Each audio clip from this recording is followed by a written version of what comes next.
The news involving Gunnar Henderson, one of the best names in the game, Rock Kabatko. Gunnar Henderson is going on the IL. He'll miss a minimum of 7 days. So hopefully nothing too serious here. It's an intercostal strain. He's had issues in the past act when it comes to the abs. So he got hurt fairly early in the spring training. They just want to be cautious right now. Hopefully nothing serious. Yeah, these injuries are always a little bit of a concern, right? You kind of rest that thing, and you just really don't want to stress and strain it too much, and you really don't know how it's going to react till you get in a game. And the position that he plays, shortstop, you've got a quick move to your left, move to your right, dive for a ball, get up and make a throw. So it's not like it's in the outfield where you have time, you see a ball coming, and you can kind of use your physical skills to get around a ball. Or if you have something bothering you a little bit, it's tough when you're playing shortstop. Gunnar Henderson a couple years ago wins Rookie of the Year. I had a winning MVP last year, which Cal Ripken Jr. did. Won Rookie of the Year, won MVP. He wasn't quite there, but to me, one of the more electrifying players. Yeah, he really is. And he's been a good player really from the get-go. We've heard so much about Jackson Holliday. There isn't a lot this guy can do. You know, when you look at him at shortstop, he's not a flashy guy. He's not going to remind you of Francisco Lindor, but he's steady, makes all the plays. There were some questions early on. Did he have the arm strength to play shortstop? He's answered all that.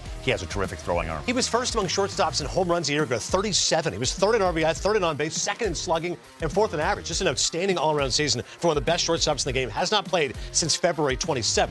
Other news involving the Orioles, that involves Félix Bautista. Now, this guy's a mountain among men. I mean, if you watch games in 2023, it was lights out when Bautista was in the game, and Jake Rell tweeting Bautista will be on the Orioles opening day roster, according to manager Brandon Hyde. Their rotation stack is not as strong without Corbin Burns, but they're both with this guy back. Watch out. Yeah, if you're Brandon Hyde right now, you hope you can have a lead going into that 7th inning. You have Cano setting up this guy. I mean, you go back a couple of years ago before he had that injury, he was as filthy as it gets.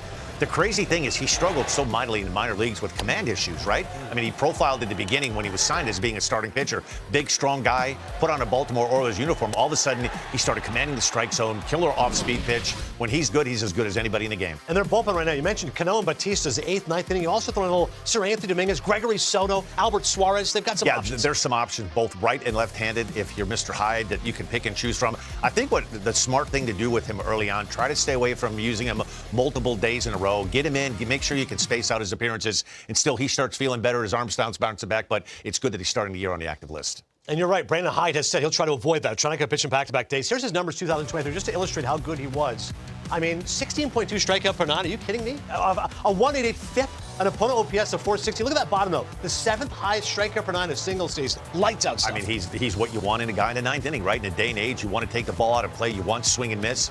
He's your kind of guy. Keep our fingers crossed. He's all the way back. He'll be healthy. And if so, big plus to their bullpen. To the Rangers we go. You alluded to it over the highlight. This starting pitching, if DeGrom can even back the guy, and you said to me before, he's as good as anyone you've seen in the game. If we can get 25, 140 innings out of DeGrom, even Rocker, Leiter, Eovaldi, all of a sudden the Rangers can get back to me in that Bold team. statement. Since I've worked here, since this network began in 2009, January of 2009, Jacob DeGrom, when healthy, breathes different air than everybody else. I'm telling you, he's that good. He's Roger Clemens, Pedro, Smoltz, all wrapped into one. He's a power pitcher with great stuff. If he stays healthy, look at the top of that rotation. The key right there, if he could stay healthy, you just wonder, did the good guy upstairs just bless him with too much arm speed? You know, you look at his mechanics. Mechanics are good. You wonder why it breaks down. There's no rhyme or reason why some pitchers get hurt and some pitchers don't. You see a lot of guys that get injured, bad mechanics, or they overstrain and have to force it to throw.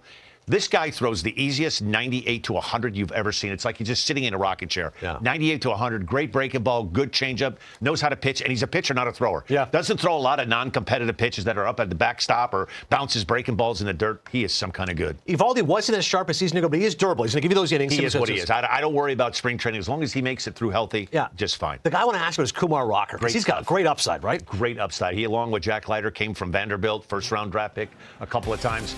Guy with a big arm. I like this Rangers team. I like Bruce Bochy. If they can stay healthy, I mean, you know they're going to score some runs, and there's a good look at Kumar Rocker, a guy with a big arm. Very dangerous team. I think on paper, you look at it, probably the Astros. If you're looking at pitching, you have to give the edge to the Mariners. They might have the best stable of 5 pitchers, all good young pitchers in the game of baseball. And they're going to be, if the Mariners can get any kind of run production, they're going to be tough to handle in the West. My only concern with Texas, their offense a year ago regressed, oddly. Even the likes of Seager, Simeon, Adolis Garcia, can the offense bounce back? Yes, I think they will bounce back. I think it all goes hand in hand.